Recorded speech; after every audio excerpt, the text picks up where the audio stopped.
बिस्मिल्लाह वल्हम्दुलिल्लाह अस्सलातु वस्सलामु अलैका या रसूलल्लाह अस्सलातु वस्सलामु अलैका या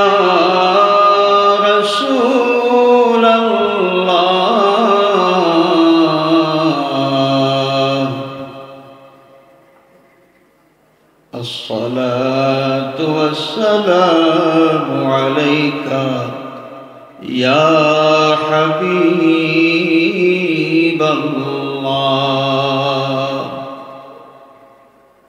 अस्सलातु वस्सलामु अलैका या शफीअल मुज़निबीन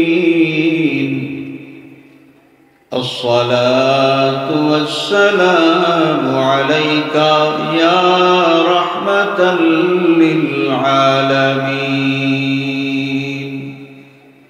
अल्लाहुम्मा सल्ली अला सय्यिदिना मौलाना मुहम्मद व अला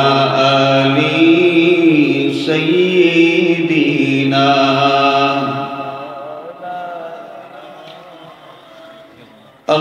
अल्लाहुम्मा सल्ली अला सय्यिदीना मौलाना मुहम्मद व अला आलि सय्यिदीना मौलाना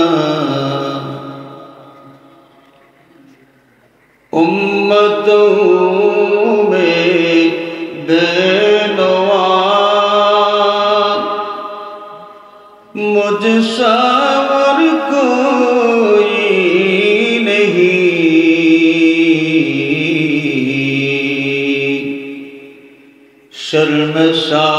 शर्मसारम अपनी दामन में छुपा लेना मुझे अल्लाहुम्मा सल्ली अला मौलाना मुहम्मद व अला आलि सय्यिदीना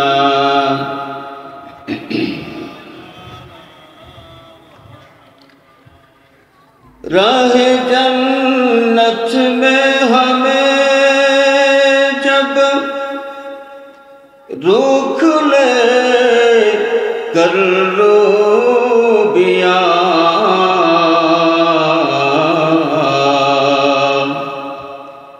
साथ अपनी उम्मतों में ले बुला लेना मुझे अल्लाहुम्मा सल्ली अला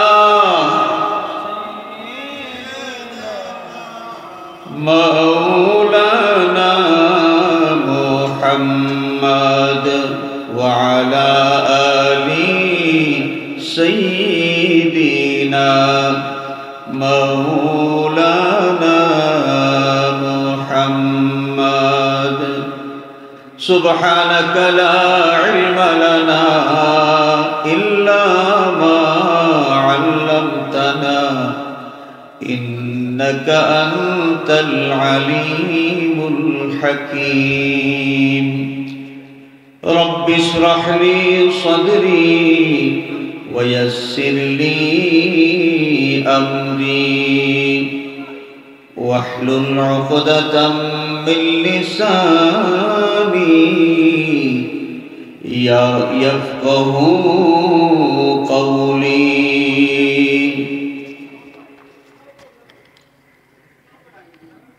मुर्शिदुल मुर्शिदीन सय्यदुना सनदुना আল্লামা ফুলতলি সাহেব কিবলা রহমতুল্লাহি আলাইহির খুলাফায়ে এজামের অন্যতম ঐতিহ্যবাহী মৌলভীবাজার টাউন কামিল মাদ্রাসার সাবেক স্বনামধন্য অধ্যক্ষ উস্তাদুল উলামা শেখুল হাদিস হযরতুল আল্লাম আব্দুল কাইয়ুম সিদ্দিকী সাহেব রহমতুল্লাহি আলাইহির ইসালে সওয়াব উপলক্ষে আয়োজিত আজকের এই মুবারক মাহফিলের নেহায়ত কামিলে ইহতারাম সাহেবে সদর উপস্থিত উলামায়ে কেরাম, শ্রদ্ধেয় মুরব্বিয়ান, প্রিয় যুবক বন্ধুরা, সর্বস্তরের নবী প্রেমিক, ওলি প্রেমিক, বিরাদরানে ইসলাম, বিরাদরানে আহলে সুন্নাত, আল্লাহ রব্বুল আলামিনের শাহানশাহী দরবারে লাখো কোটি শুকরিয়া, যেই মহান মালিক মেহেরবানি করে আজকের এই মুবারক মাহফিলে হাজির হওয়ার তৌফিক এবং সুযোগ আমাদেরকে দিয়েছেন। আমরা সকলে উচ্চ আওয়াজে বলি আলহামদুলিল্লাহ। হাজিরিন, আজকের এই মাহফিলের মধ্যমণি ওলি বিন ওলি সাহেবজাদায়ে ফুলতলি, ঐতিহ্যবাহী ফুলতলি কামিল মাদ্রাসার অবসরপ্রাপ্ত প্রিন্সিপাল হযরত মাইজম সাহেব কিবলা দামাত বারাকাতুহুমুল আলিয়া অত্যন্ত গুরুত্বপূর্ণ বয়ান পেশ করেছেন। আরও উলামায়ে কেরাম আজকের এই মাহফিলে গুরুত্বপূর্ণ আলোচনা পেশ করেছেন। শুরু থেকে শেষ পর্যন্ত যতটুকু আলোচনা আমরা শুনব, আল্লাহ পাক আমল করার তৌফিক যেন দান করেন। সবাই বলি আমিন, আরো জোরে বলি আমিন। হাজিরিন, অত্যন্ত সংক্ষিপ্ত সময় হাতে নিয়ে আপনাদের খেদমতে আমি হাজির হয়েছি। বেশি সময় আপনাদেরকে বিরক্ত করব না। যে আয়াতে কারিমা তিলাওয়াত করলাম, এই আয়াতে কারিমার আঙ্গিকে সামান্য কয়েকটি কথা বলেই শেষ করব ইনশাআল্লাহ। ওয়ামা তৌফিকি ইল্লা বিল্লাহ, আলাইহি তাওয়াক্কালতু ওয়া ইলাইহি উনীব। হাজিরিন, আল্লাহ সুবহানাহু ওয়া তাআলা আমাদেরকে সৃষ্টি করেছেন বড় মহব্বত করে, মায়া করে। পৃথিবীর যত মখলুকাত, বিশাল বিশাল সৃষ্টি, যদি আমরা আমাদের মাথা উপরের দিকে উঠাইয়া আসমানের দিকে তাকাই, বিশাল আসমান, কোন দিকে কোন প্রান্ত এটা আমরা কেউ জানি না। এই বিশাল আসমান আল্লাহ রাব্বুল আলামিন সৃষ্টি করলেন।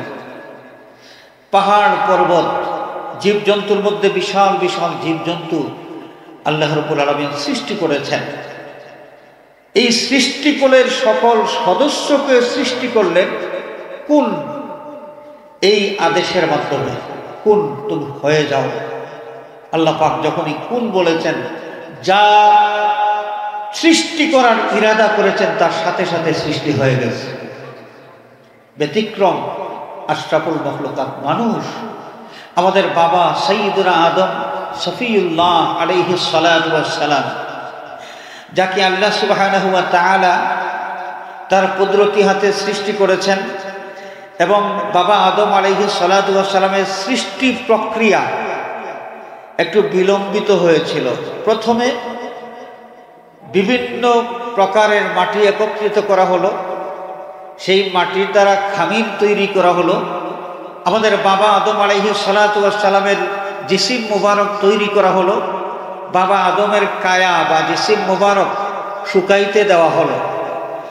এরপরে নির্দিষ্ট একটা সময়ে আল্লাহ সুবহানাহু ওয়া তাআলা তার মধ্যে রূহ ফুঁকে দিলেন। বাবা আদম আলাইহিস সালাম জীবন প্রাপ্ত হলেন। তা আল্লাহ রাব্বুল আলামিন এই যে বাবা আদম আলাইহিস সালাতু ওয়াস সালামকে এই বিশেষ প্রক্রিয়ার মাধ্যমে বড় মহব্বত করে, মায়া করে তার কুদরতি হাতে সৃষ্টি করেছেন। আমরা তো সেই আদমেরই সন্তান। হাজিরিন, তো আল্লাহ পাক বড় মেহেরবানি করে, মায়া করে আমাদেরকে সৃষ্টি করেছেন। এই পৃথিবীতে আমরা আসার আগের থেকেই আল্লাহ সুবহানাহু ওয়া তাআলা আমাদের সব কিছুর বন্দোবস্ত করেছেন। আমাদের অক্সিজেনের প্রয়োজন হবে, আগুনের প্রয়োজন হবে, বাতাসের প্রয়োজন হবে, বসবাস করার জন্য সমতল জমিনের প্রয়োজন হবে। সব কিছুর ব্যবস্থা করেছেন। এমনকি মায়ের পেটে আমরা যখন ছিলাম, মায়ের পেটে থাকা অবস্থায় আল্লাহ পাক আমাদের রিজেকের ব্যবস্থা করেছিলেন। যখন পৃথিবীতে আমরা ভূমিষ্ঠ হলাম, নাড়ি কাটা হলো, রিজেকের একটা লাইন বন্ধ হয়ে গেল। তারপর এখানে রিজেকের কি ব্যবস্থা? বাচ্চা যখন কান্নাকাটি করে, ভূমিষ্ঠ হওয়ার পর নাড়ি কাটলে কান্নাকাটি করে, তার রিজেকের এই পথটা বন্ধ হয়ে গেছে। আল্লাহ রাব্বুল আলামিন ডাক দিয়ে বলেন, বান্দা চিন্তার কোনো কারণ নাই, একটা লাইন আমি বন্ধ করেছি, কিন্তু তোমার জন্য তোমার মায়ের বুকে আমি 32টা লাইন খুলে দিয়েছি। সুবহানাল্লাহ। হাজরিনে কেরাম, সেই আল্লাহ সুবহানাহু ওয়া তাআলা কত নিয়ামত আমাদেরকে দিয়েছেন এবং দিয়ে যাচ্ছেন। আল্লাহর নিয়ামতের গণনা যদি আমরা শুরু করি শেষ করতে পারবো না। ওয়া ইন তাউদ্দু নি'মাতাল্লাহি লা তুহসুহা। আল্লাহ পাকের শান ফরমান, তোমরা যদি আল্লাহর নিয়ামত গণনা শুরু করো তাহলে কি পরিমাণ নিয়ামত তোমাদেরকে দিয়ে যাচ্ছেন, গণনা করলে কোনো সীমানা তোমরা খুঁজে পাবে না। হুয়াল্লাযী আসবাগা আলাইকুম নি'মাহু যাহিরাতান ওয়া বাতিনাহ। আল্লাহ পাক তার জাতের পরিচয় দিচ্ছেন, আল্লাহ সেই মহান সত্তা, যেই মহান সত্তা প্রকাশ্য এবং গোপন নিয়ামত দেয়া তোমাদেরকে ভরপুর করে দিয়েছেন। সুবহানাল্লাহ। অসংখ্য অগণিত নিয়ামত আমরা ভোগ করে যাচ্ছি। এত কিছু আমাদের জন্য আল্লাহ রাব্বুল আলামিন বন্দোবস্ত করলেন, এত নিয়ামত দিয়ে যাচ্ছেন। হাজিরিন, এর বিনিময় কি চান আল্লাহ পাক? আমাদের কাছে কি বিনিময় চান? আল্লাহুস সামাদ, আল্লাহ অমুখাপেক্ষী। আমরা কিছু দেব আর আল্লাহর প্রয়োজন আল্লাহ পুরা করবেন, এমন সত্তা আল্লাহ পাক নন। আল্লাহুস সামাদ। তাহলে এত নিয়ামত, এত দয়া, এত ইহসান আমাদের প্রতি, এর বিনিময়, এর বদলা আল্লাহ পাক কি চান? আল্লাহর দাবি একটাই, আযকুরুনি আযকুরকুম। বন্দারা, তোমরা আমাকে ভুলে যেও না। আমি যে তোমাদেরকে দয়া করেছি, এত নিয়ামত তোমাদেরকে দিয়ে যাচ্ছি, এই কথাটা তোমাদের মনের মধ্যে তোমরা রাখবে, তোমরা ভুলে যেও না। আযকুরকুম, তোমরা যদি আমাকে স্মরণ করো তাহলে আমার রহমত দিয়েও আমি তোমাদেরকে একবার স্মরণ করব। সুবহানাল্লাহ। ওয়াশকুরুলি, আল্লাহ পাকের আরেকটা নির্দেশ হলো তোমরা আমার শুকরিয়া আদায় করো, আমার কাছে তোমরা কৃতজ্ঞ হও, আমরা আল্লাহর কাছে শুকরগুজার হব। হাজরিনে কেরাম, দেখেন আমরা যত নিয়ামত ভোগ করতেছি, কত ধরনের নিয়ামত, আমরা প্রতিদিন যারা 2 বেলা খাওয়া দাওয়া করি বা কেউ কেউ 3 বেলা খাওয়া দাওয়া করেন, বিভিন্ন সময় নাস্তাপাতি এগুলো আমরা খাই, গ্রহণ করি। আল্লাহ রাব্বুল আলামিন যদি এগুলো সরবরাহ না করতেন তাহলে কে আমাদেরকে দিত? রিজেক দেনেওয়ালা একমাত্র, রিজেক দেনেওয়ালা কে? আল্লাহ। এই কথাটা মূর্তি পূজারী যারা ছিল তারাও বিশ্বাস করে। এক হাদিস শরীফ আছে, রাসূল পাক সাল্লাল্লাহু আলাইহি ওয়াসাল্লামের একজন সাহাবী যুবক, তার বাবা ছিলেন মক্কার মুশরিকদের নেতৃস্থানীয় একজন ব্যক্তি। তো কোনো নেতার কোনো ছেলে যদি ইসলাম ধর্ম কবুল করেন তাহলে তো তার আলোচনায় বাজারটা গরম হয়ে যায়। হায় হায় সর্বনাশ, আমাদের নেতার ছেলে আব্দুল্লাহর বেটা মুহাম্মদের ধর্ম গ্রহণ করেছে। হায় হায়, কুলের কলঙ্ক। তারা ওই যুবক সাহাবীর বাপের কাছে গিয়ে বললেন, ভাই সর্বনাশ হয়ে গেছে। কি সর্বনাশ হইল? তারা বললেন, আপনার ছেলে তো আমাদের মূর্তি পূজার ধর্ম বাদ দিয়া আব্দুল্লাহর বেটা মুহাম্মদের ধর্ম গ্রহণ করেছে। এখন এই কথা শোনার পরে নেতা, এই ভাব মুশরিক মূর্তি পূজারী, রাগে একদম লাল হয়ে গেছে। কি বলো, আমার ছেলে আবার আমাদের মূর্তি পূজার ধর্ম ত্যাগ করে আব্দুল্লাহর বেটার ধর্ম গ্রহণ করবে? এটা তো হইতে পারে না। তারা বললেন, কি বিশ্বাস করেন না? বিশ্বাস যদি না হয় তাহলে যান দেখেন, হয়তোবা এখনো আপনার ছেলে আব্দুল্লাহর বেটা মুহাম্মদের মজলিসের মধ্যে বসা আপনি পাইতে পারেন। বাবা রাগান্বিত হয়ে চলে গেলেন রাসূল পাক সাল্লাল্লাহু আলাইহি ওয়াসাল্লামের মাহফিলে, যেখানে সাহাবায়ে কেরাম বসেছেন। আল্লাহর নবী সাল্লাল্লাহু আলাইহি ওয়াসাল্লাম সাহাবায়ে কেরামের সামনে খুতবা দিচ্ছেন। তো সেই মুরব্বী যখন নবীজির মাহফিলের সামনে উপস্থিত, হুজুর পুরনূর সাল্লাল্লাহু আলাইহি ওয়াসাল্লামের যে পবিত্র আদত মুবারক ছিল, আল্লাহর নবীর চারিত্রিক বৈশিষ্ট্য ছিল যে কোনো মানুষকে তিনি হাসি মুখে বরণ করতেন। সুবহানাল্লাহ। হোক দুশ্মন, দুশ্মনও যদি হয়, কেউ যদি নবীর সামনে হাজির হয়ে যায়, ওই লোকটাকে আল্লাহর নবী হাসি মুখে বরণ করতেন। মুচকি হাসি দিয়া আল্লাহর নবী মুরব্বীকে বললেন, ভিতরে আসেন, ভিতরে এসে বসুন। মুরব্বী বললেন, না, আমি এখানে বসার জন্য আসি নাই। তো আপনি কি জন্য এসেছেন? আল্লাহর নবী হাসি মুখে প্রশ্ন করলেন। মুরব্বী জবাব দিলেন, আমি এসেছি আমার ছেলেকে নেওয়ার জন্যে।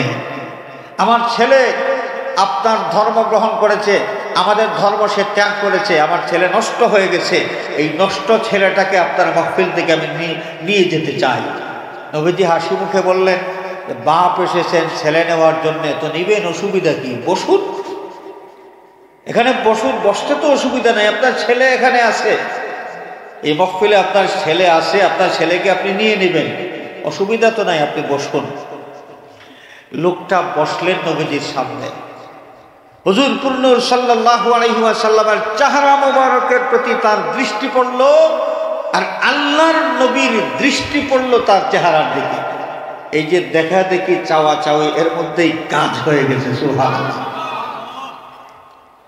হাজরিন কেরাম, এই লোকটা যখন নবীজির সামনে বসেছেন, নবীজির চেহারায় আনোয়ার দেখার পর তার মধ্যে আস্তে আস্তে ভাবান্তর শুরু হয়ে গেল। তার অন্তরটা হেদায়েত গ্রহণ করার জন্য আস্তে আস্তে প্রস্তুত হইতে শুরু হয়ে গেল। সুবহানাল্লাহ। নবীজি প্রশ্ন করলেন, তা আপনার ছেলে আপনাদের ধর্ম ত্যাগ করে নষ্ট হয়ে গেছে, এটা আপনার দাবি।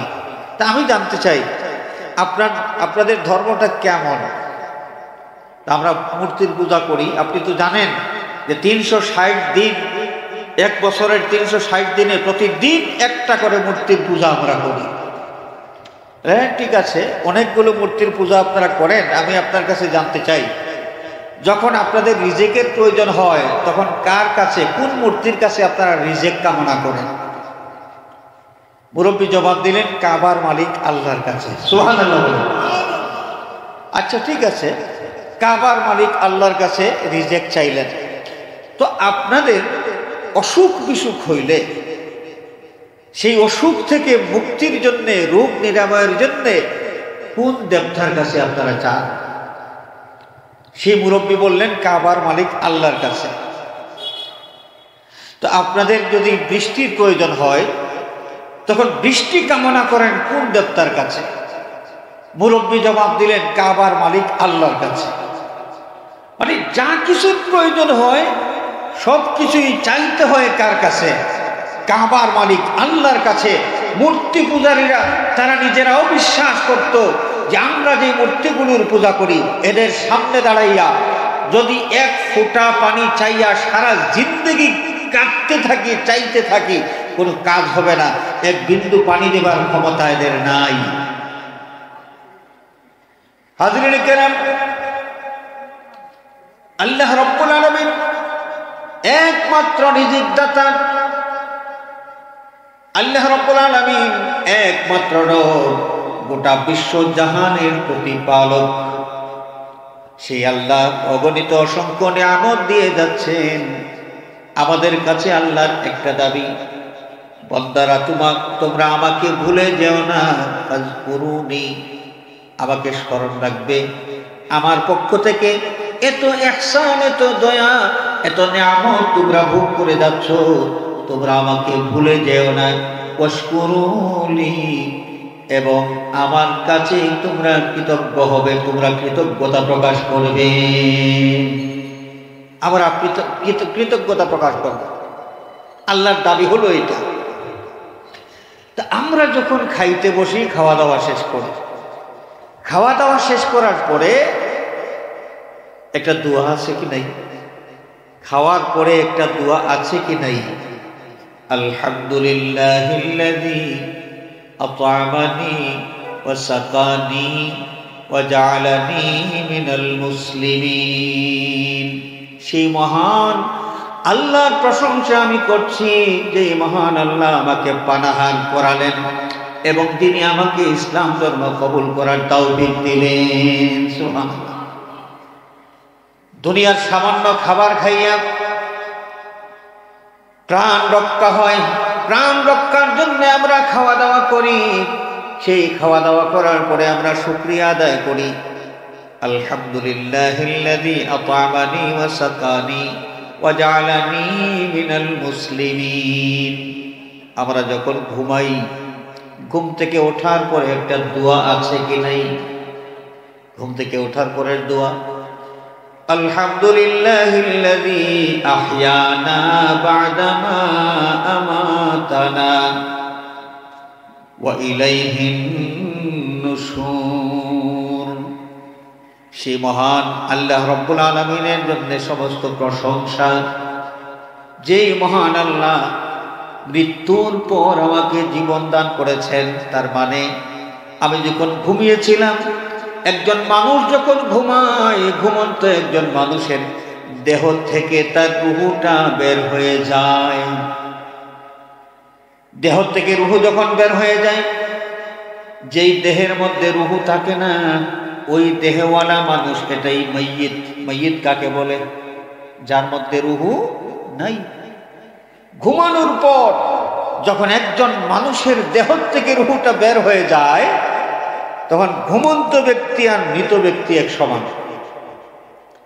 আল্লাহ রাব্বুল আলামিন সেই রুহুকে যখন অনুমতি দেন, রুহু বলতে চায়, রুহু অনুমতি চাইতে থাকে, আয় আল্লাহ, যে বান্দার, তোমার যে বান্দার দেহ থেকে আমি বের হয়েছি, তার ভিতরে আমি কে প্রবেশ করব? আল্লাহ রাব্বুল আলামিন অনুমতি দেন। এরপরে সেই রুহুটা আবার আমাদের ভিতরে প্রবেশ করে, রুহু ভিতরে প্রবেশ করে আমরা জাগ্রত হই। যদি আল্লাহ পাক অনুমতি না দিতেন, তাহলে রুহুটা যে বের হয়েছিল আর কোনোদিন প্রবেশ করতো না, আর আমাদের দেহটা একটা লাশ হয়ে পড়ে থাকতো। আল্লাহ মেহেরবানি করেন, ঘুম থেকে আমাদেরকে জাগ্রত করেন, আমাদের রুহুটা আবার ফিরায় দেন, আমরা জাগ্রত হই। আমরা আল্লাহর কাছে কৃতজ্ঞতা প্রকাশ করার জন্য পড়ি, আলহামদুলিল্লাহিল্লাযী আহইয়ানা বা'দামা আমাতানা ওয়া ইলাইহিন নুশুর। দুনিয়ার সামান্য দিনের এই জীবন পাওয়ার জন্য আমরা যদি আল্লাহ রাব্বুল আলামিনের দরবারে কৃতজ্ঞতা প্রকাশ করতে থাকি, কৃতজ্ঞতা প্রকাশ করার এই তাকিদটা আমাদের নবীজি আমাদেরকে জানিয়ে দিয়েছেন। তাহলে যে নবী পাক সাল্লাল্লাহু আলাইহি ওয়াসাল্লাম পৃথিবীতে আগমন করার কারণে আমাদের মুর্দা দিল জিন্দা হলো, অনন্তকালীন জীবনে আমরা শান্তির জীবনের দাবিদার হইতে পারলাম, এই সুযোগ আমরা লাভ করতে পারলাম। আল্লাহ পাকের ইরশাদ ফরমান, وَكُنْتُمْ عَلَى شَفَا حُفْرَةٍ مِّنَ النَّارِ فَأَنقَذَكُم مِّنْهَا। পৃথিবীর মানুষ গুমরাহি করতে করতে তোমরা একদম জাহান্নামের কিনারে চলে গিয়েছিলে। فَأَنقَذَكُم مِّنْهَا, তোমাদের রব আল্লাহ সেই জাহান্নামের কিনারা থেকে তোমাদেরকে নাজাত দিয়েছেন। নাজাতটা কেমনে দিলেন? তাফসীরের কিতাব খুললে পাওয়া যায় যে আল্লাহ পাক তার হাবিব সাল্লাল্লাহু আলাইহি ওয়াসাল্লামকে এই পৃথিবীতে পাঠানোর মাধ্যমে আল্লাহর নবীর ওসিলায় জাহান্নামের কিনারা থেকে আমাদেরকে জান্নাতের পথ ধরায় দিয়েছেন। সুবহানাল্লাহ। তাহলে এই নবীজি আমরা পাইলাম, এই নবীকে আমরা পাইলাম, এটা স্মরণ করে এর শুকরিয়া আদায় করার দরকার আছে কি নাই? এই জন্যই আমরা মিলাদুন নবী মাহফিলের আয়োজন করি। মিলাদুন নবী, নবীজি সাল্লাল্লাহু আলাইহি ওয়াসাল্লাম জন্মগ্রহণ করেছেন, পৃথিবীতে শুভাগমন করেছেন। এই নবী পৃথিবীতে আগমন করার কারণে এই নবীর উম্মত হওয়ার সুযোগ আমাদের হয়েছে, এবং এই নবীর উম্মত হওয়ার কারণে আমরা জান্নাতের পথ পেয়েছি। এই নবীর উম্মত হওয়ার কারণে হাউজে কাউসারের পানির আশা আমরা করতে পারি।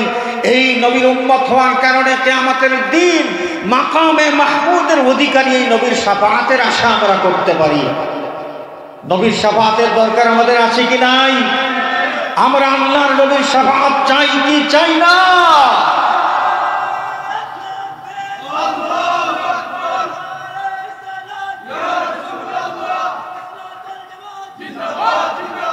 হাজিরিন কিরাম, দুঃখের সাথে বলতে হচ্ছে, প্রাচীন যুগে মুসলমানদের মধ্যে ভ্রান্ত একটা ফিরকা ছিল, মুতাজিলা।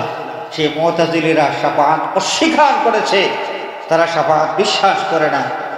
কিন্তু তাদের আদর্শের অনুসারী, তাদের আকীদার অনুসারী যারা মুতাজিলা, এই আকীদা লালন করেন, এই সমস্ত লোকেরা এখনো কিন্তু বিচরণ করতেছে। সাইনবোর্ডটা শুধু মুতাজিলার নাই, মুতাজিলার সাইনবোর্ডটা শুধু নাই, কিন্তু মুতাজিলাদের যত আকীদা আছে সমস্ত আকীদা তারা লালন করতেছেন এবং এই আকীদা তারা প্রচার করে যাচ্ছেন। শাফাআত অস্বীকারী মানুষ এখনো আছে কি নাই? আছে কি নাই? তো তারা থাকুক, আমরা তাদের জন্য দোয়া করব। কোরআন হাদিস বিরোধী এই যে আকীদা তারা পোষণ করতেছেন, শাফাআত অস্বীকার করতেছেন, আল্লাহ পাক তাদেরকে হেদায়েত দান করুন, এই দোয়া আমরা করি। সাহাবায়ে কেরাম, আল্লাহর নবীর সাহাবীরা নবীজি সাল্লাল্লাহু আলাইহি ওয়াসাল্লামের কাছে শাফাআতের দরখাস্ত পেশ করেছেন। আল্লাহর নবী শাফাআত করার সেই শুভ সংবাদ তাদেরকে দিয়েছেন। সুবহানাল্লাহ। এই প্রসঙ্গে আমি আলোচনা করতে যাব না। এই নবীজি সাল্লাল্লাহু আলাইহি ওয়াসাল্লাম পৃথিবীতে আসার কারণে তার উম্মত আমরা হইতে পেরেছি, এই নবীর শাফাআতের আশা আমরা করতে পারি। নবী আগমন করেছেন, জন্মগ্রহণ করেছেন, এইটা স্মরণ করা এবং আনন্দিত হওয়া, এর মাধ্যমে আল্লাহর শুকরিয়া আদায় করা হয়। কি হয়?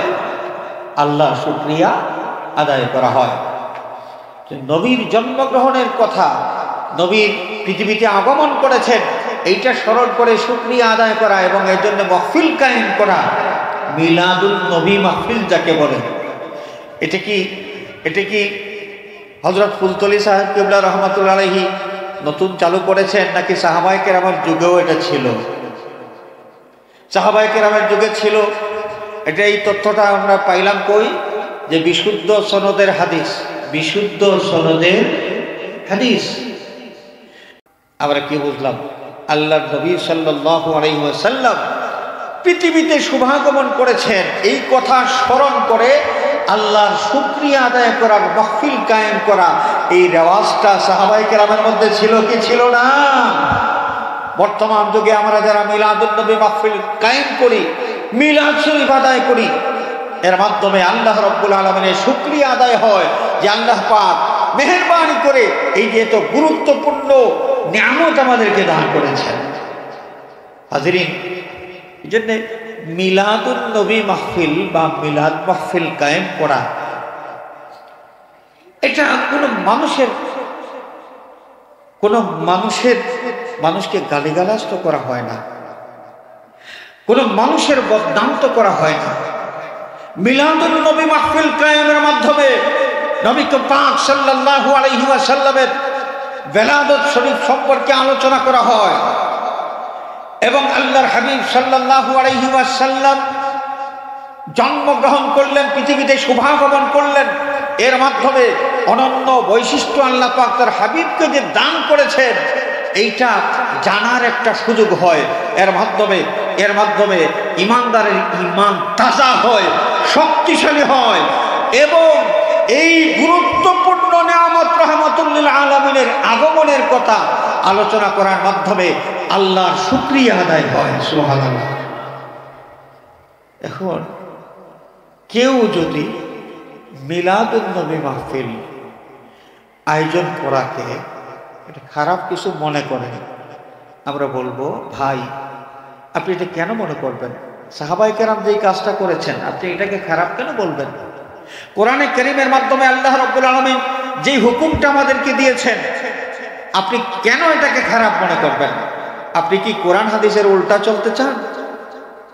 আপনি যদি কোরআন হাদিসের উল্টা পথে চলতে চান, তাহলে মিলাদুন নবী মাহফিলকে আপনি খারাপ বলতেই পারেন। কিন্তু আপনি যদি মনে করেন, আপনি দাবি করেন যে না, আমি কোরআন হাদিসের উল্টা নয়, কোরআন হাদিস অনুসরণ করে চলতে চাই, তাহলে মিলাদুন নবী মাহফিল এটা ভালো কাজ, ভালো আমল, নেক আমল, আমরে মুস্তাহসান, এই বিষয়টা আপনাকে মানতেই হবে।